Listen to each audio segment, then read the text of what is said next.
या लाठियों से पीट कर मार दिया, ऐसी स्थिति थी। माने साधारण भारतवासियों के मन में इतना गुस्सा और इतना प्रतिशोध था कि उन्होंने अंग्रेजों को खत्म किया। ये गुस्सा क्यों था, उसके कई कारण थे। उनमें सबसे बड़ा कारण ये था कि अंग्रेज बेतहा इस देश को लूट रहे थे, बेइंतहा लूट रहे थे। धन संपत्ति लोगों का लूट लूट कर इस देश से लेके लंदन जा रहे थे। अंग्रेज कितना लूट रहे थे इस देश को, एक ही उदाहरण देता हूं, सारे उदाहरण देने का तो समय नहीं है, वक्त नहीं है। एक अंग्रेज था, उसका नाम था रॉबर्ट क्लाइव। उसने कलकत्ता लूटा था और कलकत्ते को लूटकर जो धन जमा हुआ था वो लेके लंदन गया था। रॉबर्ट क्लाइव की ब्रिटिश पार्लियामेंट में पेशी हुई थी और उसको इंग्लिश प्राइम मिनिस्टर ने पूछा कि तुम भारत से क्या लेके आए? तो उसने कहा भारत से नहीं लाया, भारत के एक राज्य के, एक शहर के, एक इलाके से कुछ लेके आया। करेक्शन किया उसने प्राइम मिनिस्टर के स्टेटमेंट।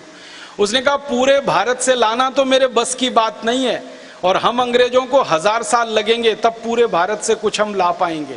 मैंने तो भारत का एक राज्य बंगाल और उसका एक शहर कलकत्ता और उसका एक छोटा सा इलाका उतना ही लूटा है और वो धन मैं यहाँ लेके आया।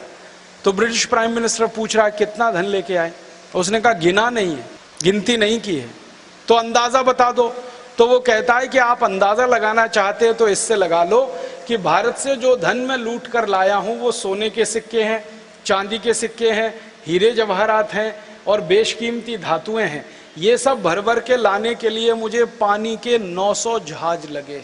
और ये घटना जिस समय की है, उस समय का पानी का एक जहाज इतना बड़ा होता था कि उसमें 60 से 70 मीट्रिक टन सामान आता। आज जो पानी के जहाज हैं उनमें 250 से 1000 मीट्रिक टन सामान आता है। कुछ कुछ जहाज तो ऐसे भी हैं जिनमें 2500-3000 हजार मीट्रिक टन सामान आता है। इस समय के जहाज बहुत विशालकाय हैं, लेकिन अंग्रेजों के ज़माने के जो जहाज हुआ करते थे 60 से 70 मीट्रिक टन मटीरियल लेके जाते थे। अब एक जहाज में 60 से 70 मीट्रिक टन सामान आए, 1 मीट्रिक टन में 1000 किलोग्राम हो और ऐसे 900 जहाज भरकर सोने के सिक्के, चांदी के सिक्के, हीरे जवाहरात अगर एक अंग्रेज लेकर जाए तो कितनी बड़ी लूट है, अंदाजा लगाइए। और ऐसी लूट किसी एक अंग्रेज ने नहीं की थी, जितने अंग्रेज आए सबने लूटा इस देश। दस्तावेज बताते हैं कि ये अंग्रेज आया जिसका नाम रॉबर्ट क्लाइव, वो लूट के ले गया। 7 साल वो इस देश में रहा, लूटता रहा। फिर उसके बाद वॉरेन हेस्टिंग्स आया, उसने लूटा। फिर उसके बाद कर्जन आया, उसने लूटा। फिर लिनलिथगो आया, उसने लूटा। फिर लॉरेंस आया, उसने लूटा।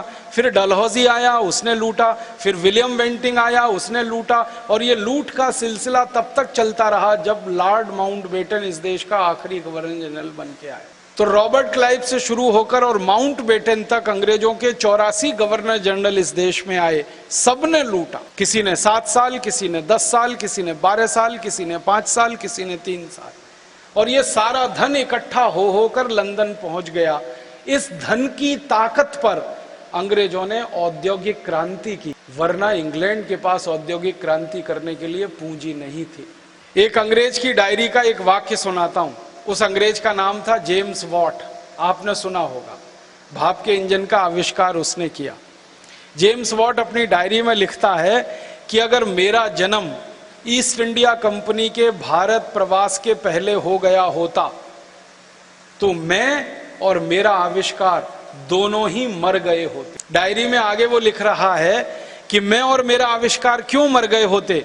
तो जेम्स वॉट कहता है कि किसी भी आविष्कार को फलीभूत होने के लिए, औद्योगिक तकनीकी में बदलने के लिए बहुत बड़े पूंजी निवेश की आवश्यकता होती है, बहुत धन की आवश्यकता होती है। और वो धन हमारे इंग्लैंड के पास कभी नहीं होता जो ईस्ट इंडिया कंपनी ने भारत को नहीं लूटा होता। अब मुझे समझ में आया ये डायरी के 2 वाक्य पढ़ने के बाद कि सारे अंग्रेज आविष्कारक जो सफल हुए वो प्लासी के युद्ध के बाद ही सफल हुए। जब भारत से लूटकर धन उन्होंने लंदन में जमा करना शुरू किया, तब उस धन से उन्होंने उद्योग बनाना शुरू किया, तब उस धन से उनके यहाँ औद्योगिक क्रांति आई। वरना तो भुखमरी का शिकार था इंग्लैंड।